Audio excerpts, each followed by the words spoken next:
High বন্ধুরা, আসসালামু আলাইকুম। আশা করি আপনারা সকলে অনেক ভালো আছেন, আমিও অনেক ভালো আছি। বন্ধুরা, কম্পিউটার সম্পর্কে যারা একেবারে নতুন, কম্পিউটার সম্পর্কে কোনো ধারণা রাখেন না, কম্পিউটার কিভাবে চালাতে হয় সেটা জানেন না, কম্পিউটার কিনবেন এরকম চিন্তাভাবনা রাখতেছেন, তাদের জন্য আমি কম্পিউটারের বেসিক একটা টিউটোরিয়াল সিরিজ নিয়ে হাজির হতে যাচ্ছি।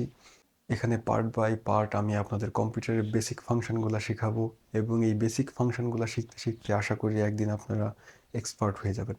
তো চলুন শুরু করা যাক। বন্ধুরা, আমি আপনাদের স্বাগত জানাচ্ছি বেসিক কম্পিউটার টিউটোরিয়াল সিরিজের প্রথম ভিডিওতে। বন্ধুরা, আমি এখন আপনাদের দেখাবো যে কিভাবে আপনারা কম্পিউটার অন এবং অফ করবেন। বন্ধুরা, আপনাদের যে সিপিইউ যে বক্সটা আছে সেখানে এরকম একটা বাটন আপনারা পাবেন। এই বাটনে যদি আপনারা ক্লিক করেন বা প্রেস করেন তাহলে আপনার কম্পিউটারটা অন হয়ে যাবে। এবং এই বাটনের নিচে এই যে দেখুন একটা বাটন, ছোট্ট একটা বাটন দেখতে পাচ্ছেন। তো এই ছোট্ট বাটনে যদি ক্লিক করেন তাহলে আপনার কম্পিউটারটা রিস্টার্ট হবে। মানে অন অবস্থায় যদি ক্লিক করেন তাহলে কম্পিউটারটা অফ হয়ে আবার অন হবে। ওকে। তো কম্পিউটারটা অফ করে আবার অন করার দরকারটা আসলে কখন পড়ে? অনেক সময় দেখা যায় যে কম্পিউটারটা হ্যাং হয়ে যায়। কোনো উম, মানে মাউসে কাজ করে না, কিবোর্ডে কাজ করে না, কোনো ফাংশন কাজ করে না। মানে আপনি যে অনেক সময় এমন হয় যে আপনি যদি কম্পিউটারটা মাউস দিয়ে বন্ধ করবেন বা কিবোর্ড চেপে বন্ধ করবেন সেটা অনেক সময় পসিবল হয় না। তো তখন এইটাতে ক্লিক করলে কম্পিউটারটা বন্ধ হয়ে আবার অন হয়। তো কম্পিউটারটা আবার রিফ্রেশ হয়ে আহ, পূর্বের অবস্থানে চলে আসে, যখন আর কি মানে হ্যাং অবস্থায় আর থাকে না। তো এজন্য এই রিস্টার্ট বাটনটা ব্যবহার হয় এবং তাছাড়া আরও অনেক কাজে এটা ব্যবহৃত হয়। তো এইভাবেই আপনারা কম্পিউটারটা অন করতে পারেন এবং এখন আমি দেখাবো যে কিভাবে কম্পিউটারটা অফ করবেন। তো কম্পিউটার অফ করার জন্য এই যে দেখুন এখানে এই কর্নারে স্টার্ট বাটন, এখানে ক্লিক করলাম, করে এই যে দেখুন এখানে এই পাওয়ার, এই যে পাওয়ার এখানে ক্লিক করলে এই যে দেখুন শাটডাউন, এই শাটডাউন দেওয়া মানে হচ্ছে আপনার কম্পিউটারটা অফ হয়ে যাবে। ওকে। এবং এই যে রিস্টার্ট বাটন, এটা দিলে ওই যে আপনার কম্পিউটারটা আহ, বন্ধ হয়ে আবার অন হবে। ওকে। এটা এই রিস্টার্ট বাটনটা আসলে অনেক সময় আপনার মানে কম্পিউটারটা বন্ধ করে আবার অন করার যখন প্রয়োজন পড়ে, অনেক সফটওয়্যার ইনস্টল দিলে দেখা যায় যে কম্পিউটারটা বন্ধ করে একটু অন করা লাগে, তাহলে সফটওয়্যারটা ভালোভাবে বুট হয় বা সুন্দরভাবে ফাংশন করে।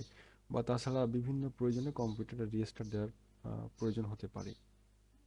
তো তখন এই রিস্টার্ট অপশনটা ব্যবহার করা হয় এবং সিপিইউ যে বক্সটা আছে ওখানেও যে রিস্টার্ট বাটনটা আছে সেটা তো আপনাদের দেখিয়েছি। তবে মনে প্রশ্ন জাগতে পারে যে এখানে রিস্টার্ট বাটন থাকতে ওখানে আবার কেন? আসলে যখন অনেক সময় কম্পিউটার হ্যাং হয়ে যায় তখন আপনি এখানে এসে এই রিস্টার্ট বাটন পর্যন্ত আসতে পারবেন না, কারণ কম্পিউটার তখন কাজই করবে না, এমনটা সিচুয়েশন অনেক সময় আসে। ওকে। এবং এই যে এখানে দেখুন এখানে স্লিপ মোড, এই স্লিপ মোডটা আসলে কি কাজে দরকার হয়? যেমন স্লিপ মোডে যদি আপনি কম্পিউটারটা রাখেন তাহলে কম্পিউটার সামান্যতম কারেন্ট বা বিদ্যুৎ নিয়ে বিদ্যুৎ ব্যবহার করে কম্পিউটার একেবারে অফ অবস্থায় থাকবে, কিন্তু ভিতরে মেশিনটা চলতে থাকবে। মানে একেবারে সামান্যতম বিদ্যুৎ ব্যবহার করে বা পাওয়ার ব্যবহার করে। তো এই স্লিপ মোড অবস্থায় রাখার পরে আপনি যদি কিবোর্ডের যে কোনো একটা কি প্রেস করেন বা মাউস নাড়াচাড়া করেন তাহলে কম্পিউটারটা আবার অন হয়ে যাবে। এটা কি কাজে ব্যবহার হয়? দেখা যাচ্ছে যে আপনি অনেকগুলার কাজ, অনেকগুলা সফটওয়্যার অন করে বসে আছেন, সফটওয়্যারে কাজ করতেছেন, কিন্তু হঠাৎ করে আপনার একটা কাজের জন্য একটু বাইরে যাওয়া লাগতেছে। তো এসে আবার আপনি ওইখান থেকে কাজটা শুরু করতে চান। তো তখন আপনি কম্পিউটারটা স্লিপ মোডে রেখে দিবেন।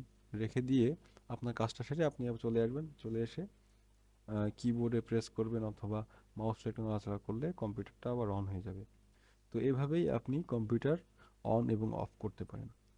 বন্ধুরা, এখন আমি কিবোর্ডের কিছু কি আপনাদের সামনে পরিচয় করিয়ে দিব। যেমন এই হচ্ছে ডিলেট কি। এই ডিলেট বাটনটা আপনি যদি প্রেস করেন তাহলে আপনার সিলেক্টেড অবজেক্ট ডিলিট হয়ে যাবে, বা এটা ডিলিট করার জন্য ব্যবহার করা হয়।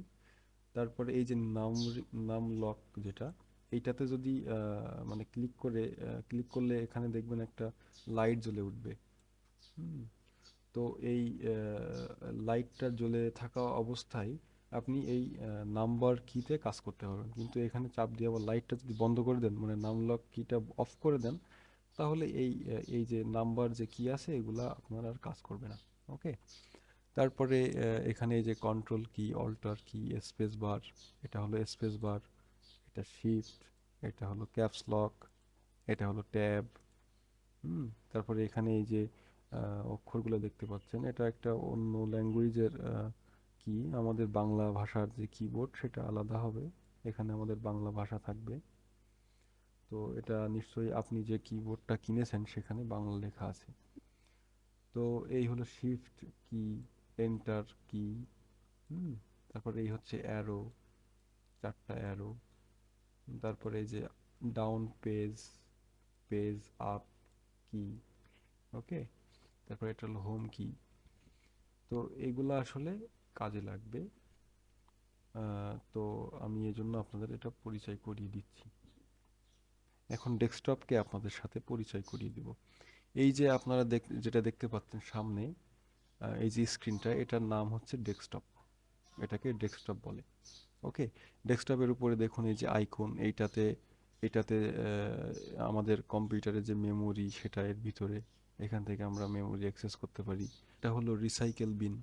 তারপরে এখানে আমি যে সফটওয়্যারগুলো ইনস্টল দিয়েছি সেগুলো শর্টকাট এখানে দেখুন। এটা হলো ক্রোমের শর্টকাট, বা আমার প্রয়োজনীয় যে সফটওয়্যার আমি ইনস্টল দিয়ে রেখেছি সেগুলোর শর্টকাট হলো এই।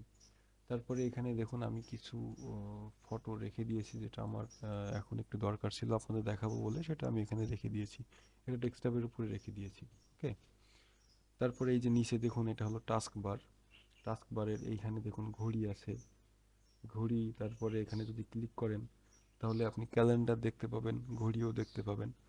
তো আজকে ভিডিও বন্ধুরা এ পর্যন্তই। পরবর্তী ভিডিওতে আমি আপনাদের আরও বিস্তারিত বিষয় আলোচনা করব। তো ধন্যবাদ আমার সাথে থাকার জন্য।